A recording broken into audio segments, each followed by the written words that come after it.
ನಮಸ್ಕಾರ ಕಣು. Channel subscribe ಹಾಕೋಣ. ಈ ಚಾನಲ್ ಒಳ್ಳೆ ಉದ್ದೇಶದಿಂದ ಬರ್ತಾ ಇದೆ.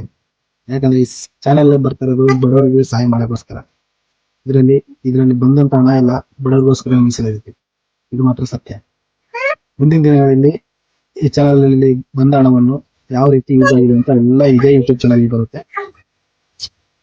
ಬಡವರಿಗೆ ಸಹಾಯ ಮಾಡಬೇಕು ಅಂತ ಮನಸ್ಸಿದೆ, ಈಗ ಕಾಸಿಲ್ಲ, ಏನ್ ಮಾಡೋದು? ಅದಕ್ಕೆ ನಿಮ್ಗೆ ಕೇಳ್ತಾ ಇದ್ದೀನಿ, ದಯವಿಟ್ಟು ಮಾಡಿ. ಏನೋ ಟೈಮ್ ವೇಸ್ಟ್ ಮಾಡ್ತೀವಿ. ವಿಡಿಯೋಗಳು ಮಾಡ್ತೀನಿ, ಯಾವ ತರ ಮಾಡ್ತೀನಿ ಏನಿಲ್ಲ, ಎಲ್ಲಾ ತರಾನು ವಿಡಿಯೋಗಳು ಮಾಡ್ತೀನಿ. ಇದೇ ತರ ಇರುತ್ತೆ, ಈ ತರ ಇರುತ್ತೆ ಅಂತ ಏನಿಲ್ಲ, ಎಲ್ಲಾ ತರ ವಿಡಿಯೋಗಳು ಇರುತ್ತೆ. ಯೂಸ್ ಆಗೋ ಕಂಟೆಂಟ್ ಇರುತ್ತೆ. ಅರ್ಥ ಆಯ್ತು? ಯೂಸ್ ಆಗೋದು ನಮ್ಮ ನಾಡಿನ ಬಗ್ಗೆ ಆಗಿರ್ಬೋದು. ಹಾಗೆ ಆ ಪುಣ್ಯ ಕಾಲದಲ್ಲಿ ನಿಮ್ದು ಒಂದು ಭಾಗ ಇದೆ ಅಂತ ಗೊತ್ತಾಯ್ತಾ? ದಯವಿಟ್ಟು ಸಬ್ಸ್ಕ್ರೈಬ್ ಮಾಡಿ. ನನ್ನ ಜೀವನಕ್ಕೆ ನಾನು ಆಟ ಓಡಿಸ್ತಾ ಇದ್ದೀನಿ, ಅದು ಜೀವನಕ್ಕೆ ಸರಿ ಹೋಗ್ತಾ ಇದೆ. ಅದಕ್ಕೆ ಈ ಜೀವನದಲ್ಲಿ ಹುಟ್ಟಿ ಜನಗಳಿಗೆ ಏನು ಮಾಡೋಕ್ಕಾಗ್ತಿಲ್ಲ ಅಂತ ಒಂದು ಫೀಲ್ ಇದೆ.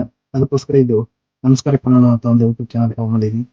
ದಯವಿಟ್ಟು ಎಲ್ಲರೂ ಸಬ್ಸ್ಕ್ರೈಬ್ ಮಾಡ್ಕೊಳ್ಳಿ, ಆಯ್ತಾ? ಈ ಪುಣ್ಯ ಕಾರ್ಯದಲ್ಲಿ ನೀವು ಭಾಗಿಯಾಗಿ ಅಂತ ಕೇಳ್ಕೊಳ್ತೀನಿ ಅಷ್ಟೇ, ಇನ್ನಿಲ್ಲ. ನಿಮ್ದು ಒಂದು ಸಬ್ಸ್ಕ್ರೈಬ್ ಮೂಲಕ ಒಬ್ಬರಿಗೆ ಸಹಾಯ ತಲುಪಿದೆ ಅಂತ ತಿಳ್ಕೊಳ್ಳಿ. ಏನೂ ಆಗಲ್ಲ.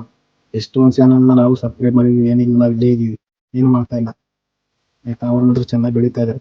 ನಮ್ಮ ಚಾನಲ್ 100% ಬಡವರಿಗೋಸ್ಕರನೇ ಮಾಡ್ತಾರೆ, ಅವ್ರಿಗೋಸ್ಕರ ಬಂದಿರೋ ಹಣ ಅಂತ ಎಲ್ಲ ಅದಕ್ಕೆ ಖರ್ಚು ಮಾಡ್ತೀನಿ. ವಿಡಿಯೋಗಳು ನೆಕ್ಸ್ಟ್ ದಿನಗಳಲ್ಲಿ ವಿಡಿಯೋಗಳು ಹಾಕ್ತೀನಿ. ಇದೇ ಯೂಟ್ಯೂಬ್ ಚಾನಲ್ ಬಂದೇ ಬರುತ್ತೆ.